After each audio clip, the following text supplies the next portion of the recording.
రావు గారు భారత ప్రధాని నరేంద్ర మోదీ చైనా పర్యటనకు నెక్స్ట్ మంత్ వెళ్ళబోతూ ఉన్నారు.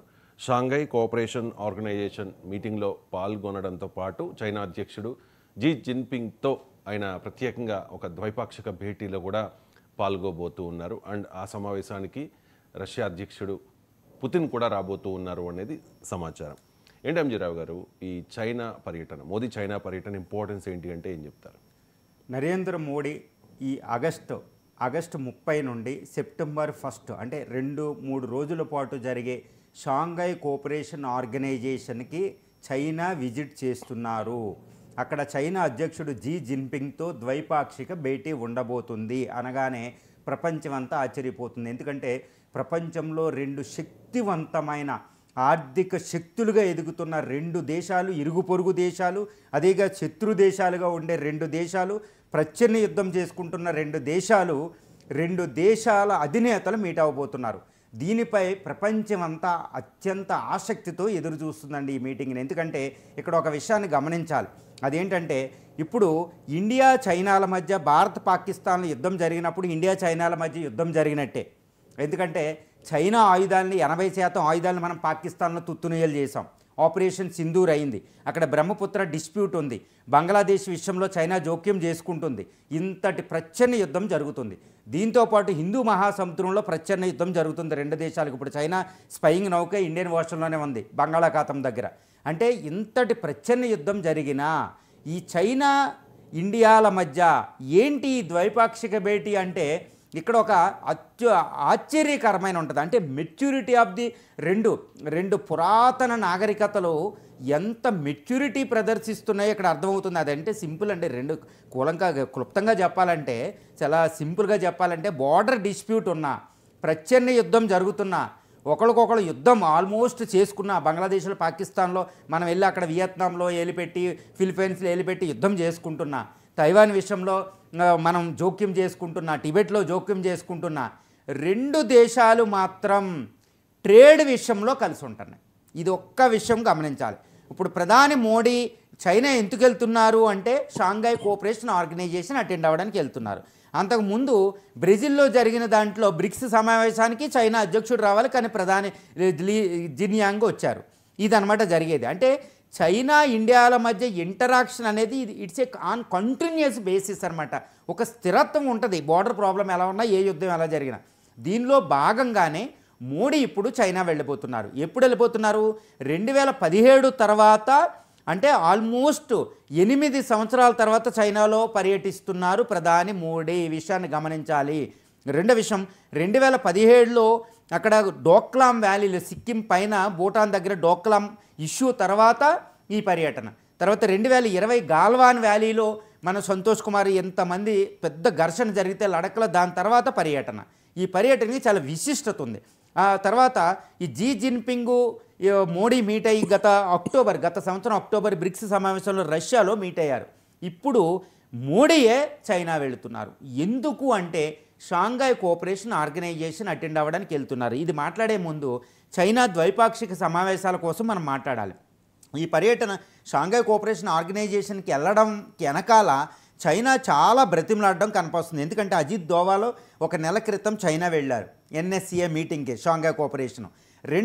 నిన్న 2 రోజుల క్రితం ఎస్ జయశంకర్ విదేశాంగ శాఖ మంత్రి చైనా వెళ్ళారు, జీ జిన్పింగ్ని మీట్ అవ్వడం జరిగింది. అక్కడ చాలా విషయాలు మధ్యలోకి వచ్చిన డిస్కషన్కి.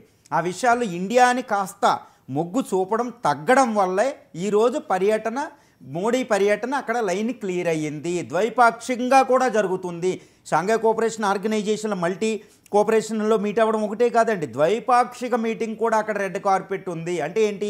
చైనా ఇండియాల మధ్య అద్భుతమైన దౌత్యానికి ప్రాతిపదిక మొదలయ్యింది అనేది ఇక్కడ మనకు అవగతం అవుతుంది. అందుకే అమెరికా అనేది కొంచెం షాక్లో ఉంటుంది. ఎందుకు చైనాలో ఈ పెద్ద మార్పు ఎందుకు వచ్చింది అంటే ఒక విషయం అండి. ఉమ్మడి శత్రువు ఒకటి తగలడ్డాడు ఇప్పుడు. ఆ ఉమ్మడి శత్రువు ఎవరు? Trump tariffs. ఆయన విపరీతంగా మన ఇండియా మీద 26% ట్రంప్ టారిఫ్లు విధించాడు. చైనా మీద 52% విధించాడు. ఏదో చైనా డీల్ చేసుకోబోతుంది, ఇండియా ట్రేడ్ డీల్ చేసుకోబోతుంది. కానీ ట్రంప్ అని నమ్మే పరిస్థితి లేదు.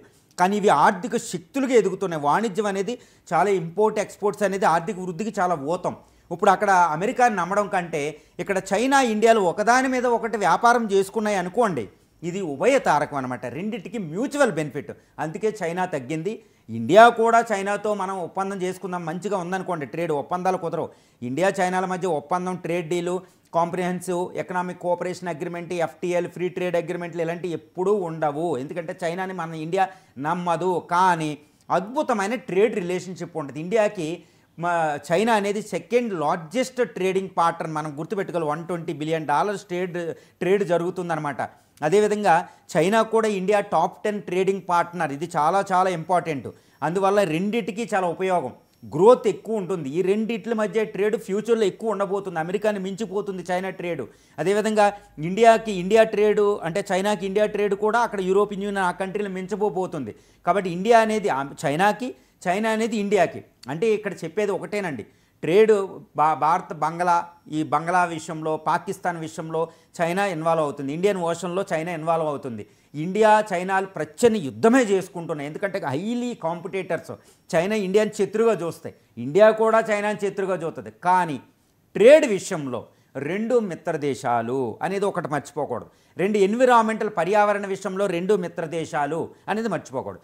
ఇప్పుడు షాంఘై కోఆపరేషన్ ఆర్గనైజేషన్ విషయానికి వద్దాం. ఈ షాంఘై కోఆపరేషన్ ఆర్గనైజేషన్ 2001లో ఫామ్ అయిందండి. 2017లో ఇండియా దీంట్లో జాయిన్ అయింది. ఇండియాతో పాటు ఇరాన్, పాకిస్తాన్ కూడా జాయిన్ అయ్యాయి. ఇందులో మొత్తం సభ్య దేశాలు 10 సభ్య దేశాలు ఉంటాయి. ఈ 10 సభ్య దేశాలు చాలా ఆసక్తికరంగా ఉంటాయండి. ఈ షాంఘై కోఆపరేషన్ ఆర్గనైజేషన్ని ఈస్టర్న్ నాటో, తూర్పు గోళంలో నాటో దేశాలు కూటమంటారు. నాటోకు ఆపోజిట్గా ఫామ్ అయింది ఇది. ఎందుకంటే రష్యా, చైనాలు దానికోసమే ఫామ్ చేసినాయి. కానీ ఈ షాంఘై కోఆపరేషన్లో 10 దేశాలు చాలా ఆసక్తికరంగా ఉంటాయి. ఈ 10 దేశాధినేతలు ఈరోజు ఇటు చైనా వస్తున్నారు. అందులో పాకిస్తాన్ ఒక సభ్య దేశం. ముఖ్యంగా Russia, China, Pakistan, Iran, India, వీటితో పాటు Tajikistan, Kyrgyzstan, Kazakhstan, Turkmenistan, central Asian republics ఉంటాయి. దీంతోపాటు బెలారస్. ఈ 10 దేశాలు సభ్య దేశాలండి. చాలా చాలా జాగ్రత్తగా గమనించాలి. అక్కడ సెంట్రల్ ఏషియన్ రిపబ్లిక్స్ అనేది సెకండ్ గల్ఫ్ అంటారు. విపరీతమైన ఆయిల్, మినరల్స్ అన్నీ ఉంటాయి. ఆ దేశాలతో మనకి ప్రత్యేక సమావేశాలు జరుగుతూ ఉంటాయి ఇండియాకి. ఆ దేశ అధినేతలను ఇండియా ప్రైమ్ మినిస్టర్ మీట్ అవ్వబోతున్నారు. అద్భుతమైన అవకాశం చూసుకోండి. రష్యా అధ్యక్షుడు పుతిన్తో మాట్లాడబోతున్నారు. ఉక్రెయిన్ విషయం చర్చించబోతున్నారు. చౌకైన ఆయిల్ కోసం మాట్లాడబోతున్నారు. అక్కడ భారతదేశానికి SU-57 తర్వాత TU-160M అనే యుద్ధ విమానం మనం తెచ్చుకుంటున్నాం, బాంబరు. దానికోసం S-400 మిసైల్ సిస్టమ్నే. ఈ విధంగా ఎన్నో ఒప్పందాలు రష్యా అధ్యక్షుడు పుతిన్కి భారత్కి ఒక ద్వైపాక్షిక సమావేశం చైనాలో జరగబోతుంది. చైనా వెళ్ళడం అంత ఈజీ కాదండి. సెంట్రల్ ఏషియన్ రిపబ్లిక్స్తో మాట్లాడబోతున్నారు.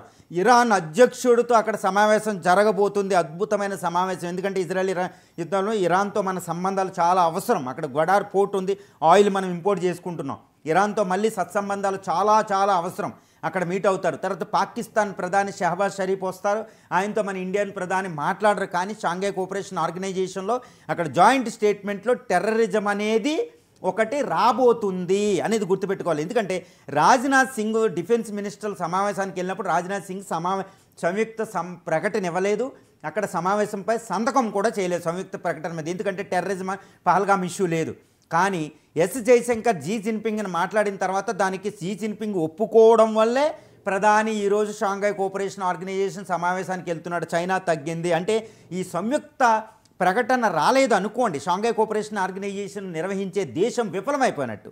అందువల్ల సంయుక్త ప్రకటన మీద అక్కడ టెర్రరిజం అనేది క్రిటిసిజం ఉంటుంది కాబట్టే ఈరోజు ఇండియన్ ప్రైమ్ మినిస్టర్ అక్కడ వెళ్తున్నాడు. అంటే అద్భుతమైన దౌత్య విజయం అక్కడ మనకు రాబోతుంది.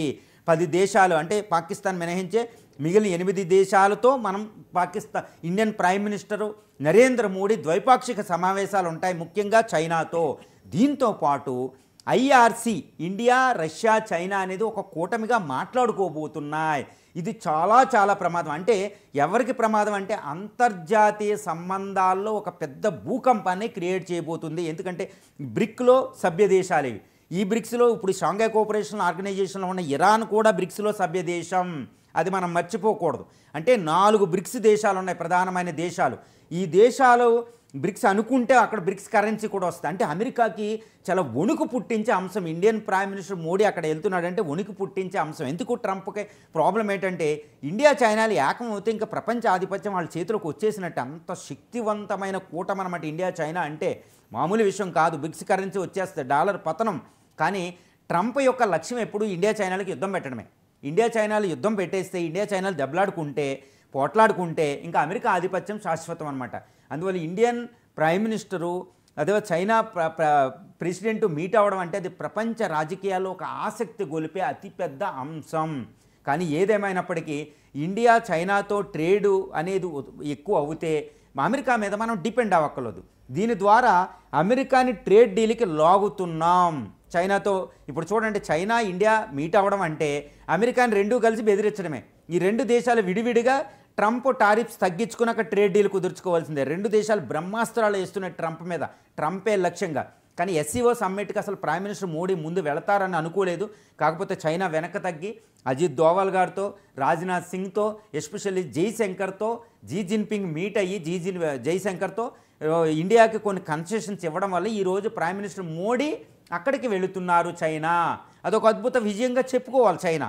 సో కాబట్టి ఈ ఎస్సీఓ సమ్మిట్ని సక్సెస్ చేయడం మీదే జీ జిన్పింగ్ రాజకీయ భవిష్యత్తు కూడా ఆధారపడి ఉంటుంది. ఎందుకంటే జీ జిన్పింగ్ వెళ్ళే టైం వచ్చింది. ప్రైమ్ మినిస్టర్ మోడీ కూడా ఇండియా నెక్స్ట్ ప్రధానికి అవకాశం ఇచ్చి వెళ్ళే పరిస్థితి. అంటే ఇన్కంబెంట్ ప్రెసిడెంట్ అక్కడ, ఇన్కంబెంట్ ప్రధాని ఇక్కడ అనమాట.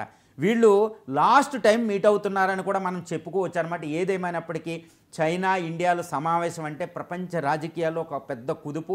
ఈ రెండు ఒకటి అవ్వడం అంటే దక్షిణాసియాలో శాంతి, ఇండియన్ ఓషన్లో శాంతి, ప్రపంచ శాంతికి ఒక బాటలు వేస్తాయని కూడా మనం